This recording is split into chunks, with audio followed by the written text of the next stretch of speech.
Welcome to Cheat Sheet Tales, where secrets slip, lies unravel, and the truth always has a twist. Real stories, raw confessions, shocking betrayals. Drop a comment if you've ever caught a red flag too late. Now, let's get into today's tale. My sister stole my apartment key and rearranged my entire life, then called it helping. When I came home and found my journal on the kitchen table, open to a page she'd highlighted, I knew it was time to. I've been living in the same apartment in Astoria, Queens for almost 7 years. 1 bedroom, 3rd floor walk-up. Cozy, not fancy, but every inch mine. I moved here after my divorce, when I had nothing but my work laptop, a mattress, and a few clothes. Samir, my ex-husband, and I split after 13 years of emotional fatigue. The kind where you don't even fight anymore. You just go quiet. After the divorce, I worked hard to build a life that made me feel safe. I went to therapy. I started journaling. I created a space that felt like me, even when everything else in my life felt like it had been decided by other people. I live alone by choice. I like order. I have my quirks. I alphabetize my spices. I write in a leather journal every night. I don't like people touching my things unless I've invited them to. That's not a trauma response. That's just who I am now. To me, my younger sister, she's 3 years younger, lives in Ithaca, upstate New York, and is what you might call alternative. She teaches yoga, has a YouTube channel where she talks about emotional frequencies, and lives in a so-called healing cabin, which is basically a tour room shed she and her partner built from a reclaimed barn. She drinks mushroom tea. She believes in spirit cleansing. She doesn't believe in banks. We've never been close in adulthood, but we're not estranged either. We text on birthdays, see each other on holidays. Last Christmas was the first time I'd seen her in person in almost 2 years. It was fine. She was floaty and weird, and I was tired and polite. We're used to each other's differences by now. But in January, she reached out, said she was coming to the city for a women's alignment retreat in Williamsburg, and asked if she could crash at my place for a few nights. I hesitated, but I said yes. Family, right? She stayed with me for 3 nights. During those 3 nights, she commented on everything from the stale energy in my bedroom to how my bookshelf was intellectually rigid. She moved my couch pillows to facilitate better energy flow, lit incense without asking, and tried to convince me to throw out my microwave. I gritted my teeth and waited for her to leave. She did, and I exhaled. I also made a mental note to not do this again. Fast forward 2 weeks. I came home from work one Tuesday, and something felt off. The light was on in the hallway, even though I always turn it off before leaving. The air smelled like lavender and something else, maybe sage. I walked into the living room and just froze. My entire apartment had been rearranged, not a little, not subtly. The bookshelf had been reorganized by color, not genre. My spice rack had been replaced with small labeled jars that weren't mine. All of the plants had been moved to the windowsill in the kitchen. My bed had been stripped and redone, with new sheets, cream linen ones. I didn't own. There was a meditation cushion in the middle of the living room floor. The framed photos of me and my college friends were gone, replaced by affirmation cards. At first, I honestly thought I'd been robbed by the most passive-aggressive intruder in New York City. But nothing was stolen. It was just rearranged. Like someone had decided to fix my home without permission. And then I noticed the biggest thing, the small terracotta pot by my door. The one with the fake succulent where I kept a backup key for emergencies, was empty. I checked every corner of my apartment. I was shaking. I checked the fridge. My condiments were labeled. She'd labeled my mustard. Then I found the Palo Santo stick bundled neatly with twine, and a small card taped to it. The card read, "To welcome clarity and fresh beginnings. You're welcome." I sat down on my floor and stared at it for maybe 5 minutes before I even reached for my phone. I texted her, "Did you come into my apartment?" She replied, "I felt like you needed support. You seemed so disconnected when I visited. I had a key, and I was just trying to help shift the energy." I didn't even know how to respond. She hadn't asked. She hadn't even told me. She broke into my apartment, touched everything I owned, and decided her idea of comfort was more valid than mine. I told her to mail the key back immediately and to never ever come into my space uninvited again. She sent the key a few days later, along with a note that read, "Love isn't always comfortable. Sometimes it's brave." No apology, no acknowledgement that what she did was invasive or wrong. Just another vague pseudo-spiritual justification. Apartment, mom. Twice she read my journal. She violated me. There was silence, then the sigh. That was a mistake, my mother said. But she was trying to connect. You've always kept her at arm's length. There it was again, the implication that my boundaries were to blame. That Mira's intrusions were simply reactions to my coldness, that I'd somehow asked for it. I don't want to talk about this anymore, I said and hung up. I didn't yell, I didn't cry. I just turned the burner off and sat in the dark for 20 minutes. Later that night, I found myself rereading old emails, ones I had saved from years ago. When Mur and I were in better, if shallow, contact, I found one she sent me on my birthday, maybe 5 years back. It read, I hope this year brings you back to yourself. I hope you finally let yourself be loved in the ways that matter, not just the ones you can control. At the time, I thought it was poetic. Now it feels like a warning I didn't understand yet. The next part of this story might be hard to explain without sounding dramatic. In early May, I drove upstate to Beacon to visit my mom. We hadn't seen each other since the winter. I needed to see her in person, not to hash things out, but just to be in the same room. Engage where we stood. I bought groceries, made her lunch, and did some chores around her apartment. She seemed tired, older.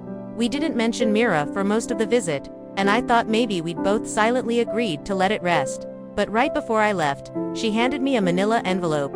She wanted me to give this to you. My heart dropped. I didn't touch it. She doesn't know where you live, my mom said quickly. I didn't tell her anything. Why are you doing this? Because I think she's trying. And because maybe one day, when you're ready, ... I don't want it. I left the envelope on the table and walked out. I don't remember the drive back home. I only remember the feeling of pressure behind my eyes, like a migraine that never fully arrives. Later that month, I got a call from a man named Silas. He introduced himself as an old friend of Mira's. Apparently, they'd gone through yoga training together in 2017. He was respectful, apologetic, and sounded genuinely concerned. She's been spiraling, he said. Cut off from a lot of people. She keeps talking about this betrayal that she can't heal from. I listened in silence. She asked me to reach out.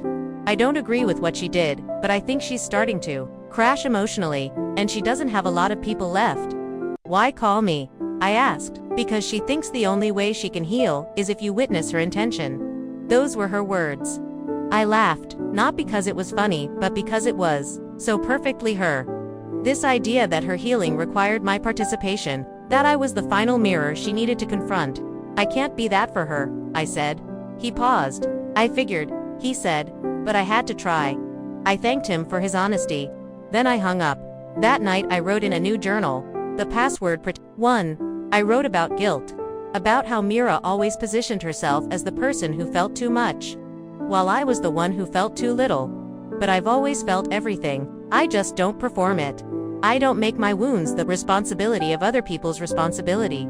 That was the core difference, the heart of everything. Then came June. And with it, the notice the house we grew up in, the one in Danbury, Connecticut, was finally going to be sold. It had been sitting empty for a year. Our mother hadn't lived there in ages, and the upkeep was no longer feasible. The real estate agent asked if either of us wanted to go through it before the closing date. I said no immediately. Then, 2 days later, I changed my mind.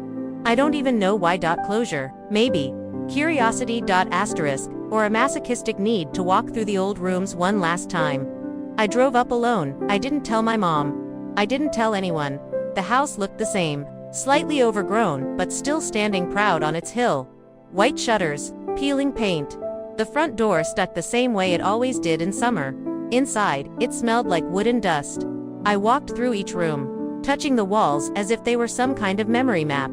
The kitchen still had the dent in the fridge, from when Myra threw a phone at it in 1999.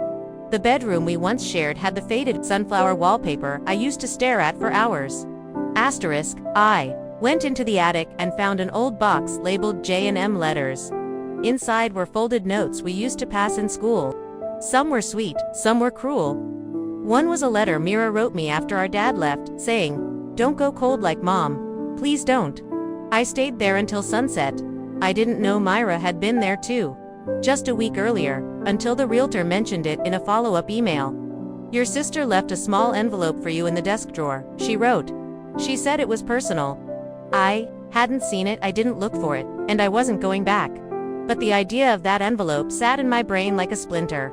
Was it another journal? Another apology disguised as enlightenment? Or was it something else entirely? A few days after the realtor's email, I received another package, this time forwarded from the listing office in Danbury. It was postmarked from Ithaca, addressed to me by name in my sister's delicate, looping handwriting. For 3 days, I left it sitting unopened on my dining table. I walked past it like a stranger might pass a locked door there, too afraid to open.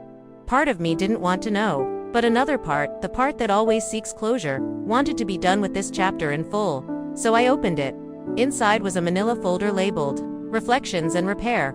Of course, a title, a brand. Almost Myrrh had always needed everything to be some kind of capitalized moment. There were 5 pages, handwritten on parchment-style paper. She wrote about how her intentions had never been rooted in harm, how she believed her actions were a spiritual intervention, and how I had called in this confrontation by burying myself in walls. She never once apologized. Not really. She said she was sorry I felt wounded. Sorry I had interpreted her presence as threatening, but she never acknowledged the harm itself. Then came the final paragraph, one that still sticks in my brain. I only wanted you to see that you were living inside a self-constructed prison. I entered as a liberator. If my methods upset you, perhaps it's because I touched something you weren't ready to face. That was it. That was her truth. She'd built a whole mythology around my boundaries being the real villain, my privacy, my preferences, my solitude. They were obstacles to her vision of who I should be.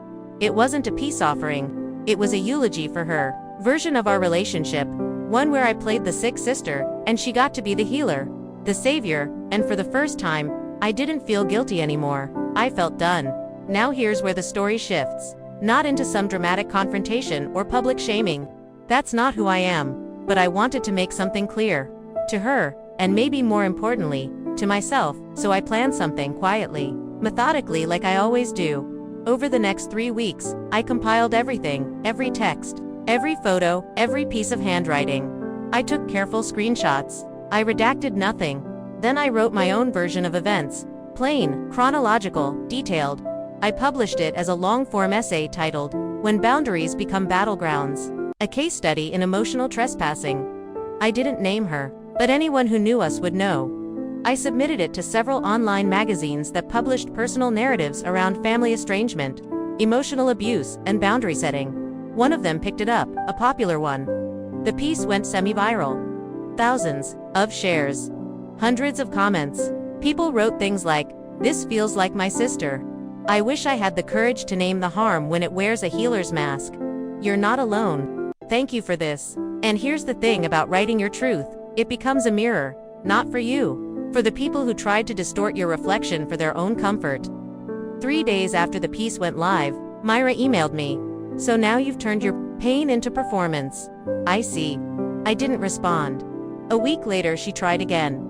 "You weaponized your narrative. You've created a version of me the world can judge while you play victim. That's not growth." Still, I didn't respond, because silence, sometimes, is the most satisfying revenge. Silence says, "You don't get access to me anymore." Silence says, "Your interpretation of me no longer controls the outcome." And maybe the deepest cut for someone like Myra, someone who needs to be seen to feel valid, is to be left unseen. A few months passed. Then out of nowhere, a message arrived from a mutual acquaintance from Ithaca, a woman named Camille, who used to co-host wellness retreats with me. She wrote, "Just wanted to say your piece changed how I look at consent and spiritual help." I cut ties with her. A few of us did. It was long overdue. "I wish you peace." I stared at the screen for a long time. I hadn't set out to ruin her. I hadn't outed her name, hadn't tried to destroy her life. But in telling the truth, my truth, the ecosystem that enabled her, had been disrupted. She could no longer use me as a prop in her healer narrative. She could no longer call her violation love, and that, to me, is justice. These days, I sleep with both eyes closed again. My journal, on paper, and I don't lock it up, because the trust once lost wasn't in the world. It was in the idea that I had to protect myself from people who called themselves family. Now, I know better. I no longer believe that love requires sacrifice. I no longer confuse help with control. And I no longer keep a spare key outside my door, not for anyone.